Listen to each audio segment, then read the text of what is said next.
शुक्रिया मित्र अनुलकुन। मित्रों, एक हिंदी के विद्यार्थी के तौर पर चित्रकला हमारे सिलेबस में ऐच्छिक विषय था, अनिवार्य नहीं था। लेकिन उसी प्रक्रिया में पढ़ते हुए, ख़ास तौर पर कविताओं को समझने की कोशिश में और हिंदी में जो लगातार आधुनिक साहित्य की जो बहसें लगातार चलती थी, उसे समझने की प्रक्रिया में पता यह चला कि जो बहसें चल रही हैं, इस सब की नाल चित्रकला में और फ्रांस में गड़ा हुआ है। जो भी चीज़ समझने की कोशिश करते थे, उस सब की नाल मिलती थी पेंटिंग में, वो भी फ्रांस में जाकर। तो फ्रांसीसी जो पेंटर थे, उनसे सीखा, उनकी पेंटिंग्स देखनी शुरू की। उसके बाद कुछ समझ में आया कि भारत में भी कोई चित्रकला है जिसे देखा और समझा जा सकता है। तो एम.एफ. हुसैन को देखा। और एम.एफ. हुसैन वो इसलिए कि जितनी पॉपुलर चीज़ें हो सकती थी, वो कोई फिल्म अभिनेत्री हो सकती थी, कोई क्रिकेट हो सकता था, गणेश, दुर्गा, भारत, सब कुछ उनके पेंटिंग्स में था जो आसानी से बात समझ में आ सकती थी।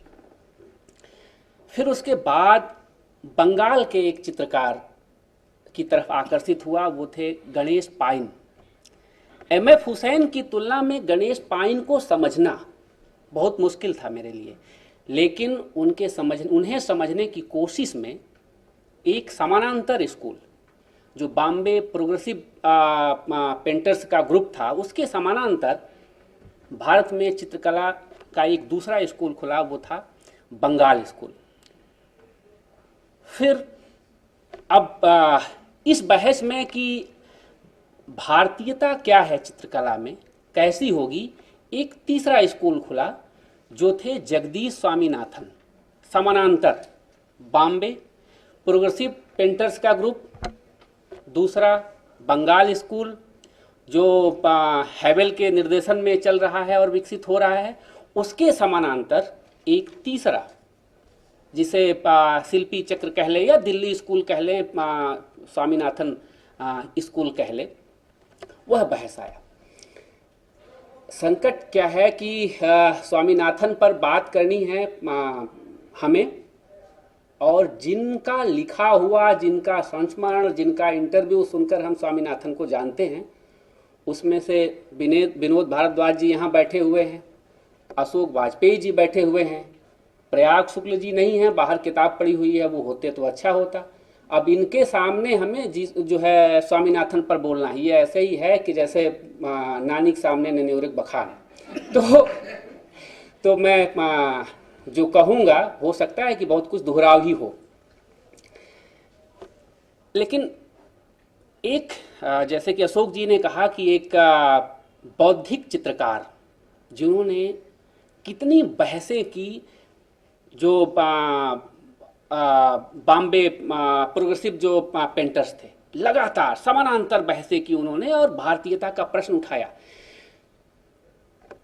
एक प्रश्न मेरे सामने इन पेंटिंग्स को और इन चित्रकारों को देखते हुए उभरता है कि एक तरफ जो बंगाल स्कूल है पेंटिंग्स का, उसमें क्या बनाया जा रहा है भारतीयता के नाम पर।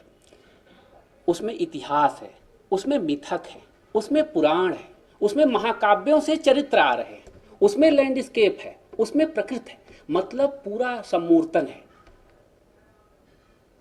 लेकिन उसके समानांतर एक नई चीज जो शायद उससे ज़्यादा आगे बढ़ी हुई चीज है, स्वामीनाथन अपने शुरुआती चित्रों में क्या खोज रहे हैं, बाद के चित्रों में नहीं। बाद के चित्र ज़्यादा उनमें ज़्यादा अमूर्तन है, उसे समझना मुश्किल है, लेकिन शुरुआती चित्रों को समझना आसान है। और उससे यह समझकर एक निष्कर्ष निकाला जा सकता है कि जो भारतीयता का बांग्ला स्कूल है, उससे अलग स्वामीनाथन क्या खोज रहे हैं, वह उनकी वैकल्पिक भारतीयता क्या है।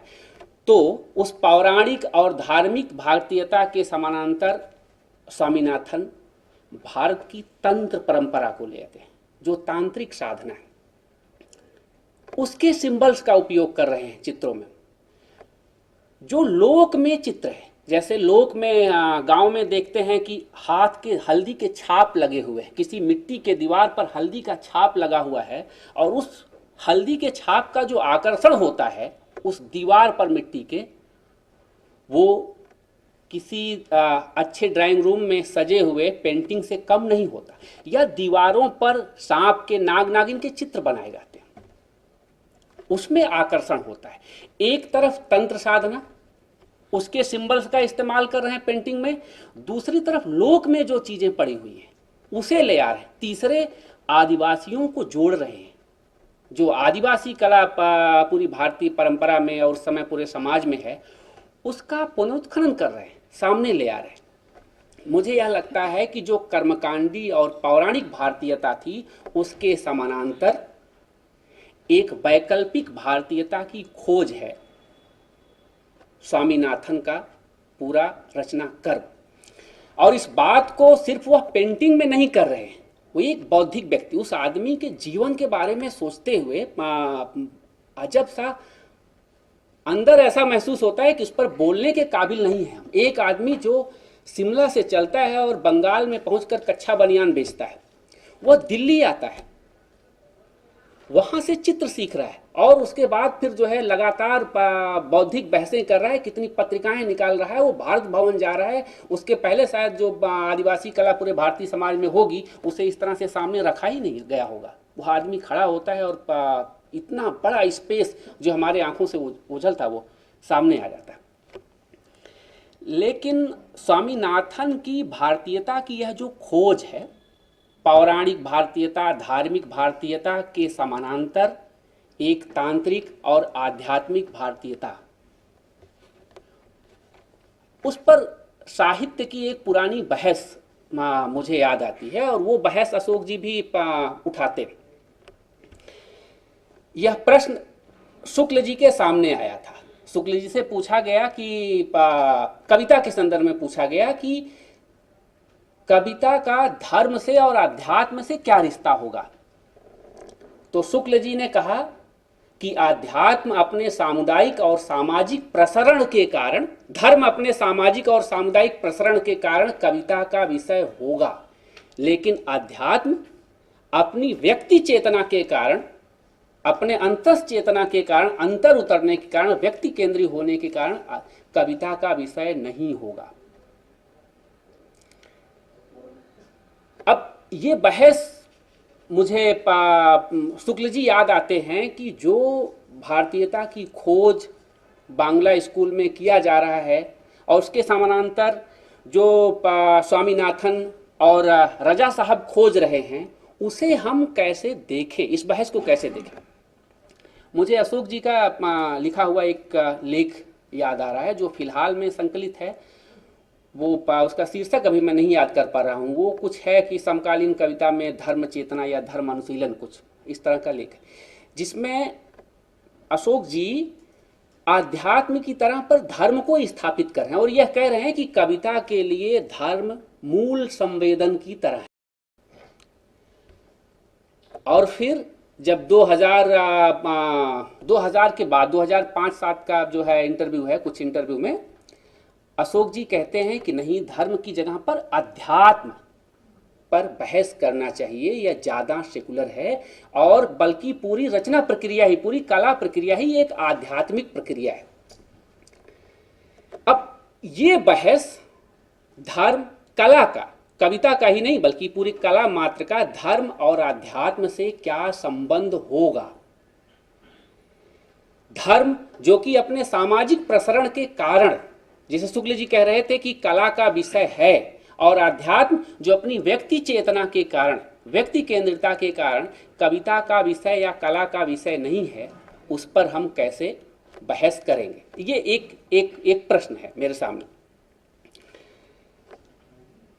स्वामीनाथन के जिसके मैंने शुरुआती जो उनका काम कहा कि जहां वो तंत्र साधना से चीज़ों को ले आ रहे हैं, लोक से चीज़ों को ले आ रहे हैं, और वैकल्पिक भारतीयता की खोज कर रहे हैं, वो बड़े दृश्य किस्म का है, वो समझ में आता है, वो सिंबल्स बिल्कुल समझ में आते हैं, साफ है, उसके रंग भी बहुत चटक है, वो आकर्षित करते हैं, बहुत सम्मोहक रंग हैं। लेकिन उसके बाद जो बाद के चित्र हैं, जो सबसे ज़्यादा लोकप्रिय हैं, जिनमें हम पहाड़ों को देखते हैं, जिनमें हम एक चिड़िया को देख रहे हैं, पहाड़ पानी में कहीं किसी तरल में डूबे हुए हैं, आधा ऊपर हैं, हल्के एलोइस रंगों का प्रयोग है। उसे देखते हुए ऐसा लगता है कि हमारे ही अंतरलोक का कोई आयतन है, या उसे देखते हुए हम अपने अंतरलोक के आयतन को बढ़ता हुआ देखते हैं, अपने को निर्भर होता हुआ महसूस करते हैं उन चित्रों को देखते हुए। वो वही भारत की एक आध्यात्मिक परंपरा है, एक वैकल्पिक भारतीयता है जो वहाँ तक विकसित हो रही है, जो शुरुआती दौर में बहुत मूर्त है, लेकिन बाद की दौर में वो भारत की चिंतन धारा में जो अंतरिक्ष और काल और आत्मानुभूति का जो एक मिला जुला संदर्भ है, उससे वो विकसित हो रहा है। अच्छा, स्वामीनाथन को ही देखने के क्रम में मुझे एक यूरोपियन पेंटर मिला, उसका नाम है रेने मैग्रिटे, यही शायद उच्चारण, हाँ। उसकी पेंटिंग्स, उसे जो है सरियल पेंटर कहा जाता है, और वो है भी, लेकिन मैं पेंटिंग का बहुत जानकार नहीं हूँ, लेकिन मुझे एम.एफ. हुसैन की पेंटिंग देखते हुए वो याद आता है। बस ये लगता है कि वो उतना शायद उसमें सिंबल्स तो हैं, लेकिन उतने यथार्थवादी सिंबल, जैसे स्वामीनाथन अगर चिड़िया बनाएं तो उसे पहाड़ के ऊपर ही बनाएंगे, पेड़ से उड़ते हुए ही बनाएंगे, किसी चट्टान पर बैठे हुए उसका आधार होगा। लेकिन हो सकता है कि रेने जो है बनाए तो पेड़ को उल्टा बना दे, किसी और तरह से बना दे। वो लगता है कि ज़्यादा सरियल है, और अपने स्वामीनाथन भारतीय परंपरा के अनुकूल थोड़े ज़्यादा यथार्थवादी हैं, लेकिन दोनों में कुछ कॉमन है। जैसा कि मैंने कहा कि मैं पेंटिंग का कोई विद्यार्थी नहीं हूँ, इतनी ही बिखरी बिखरी चीज़ें बोल सकता हूँ,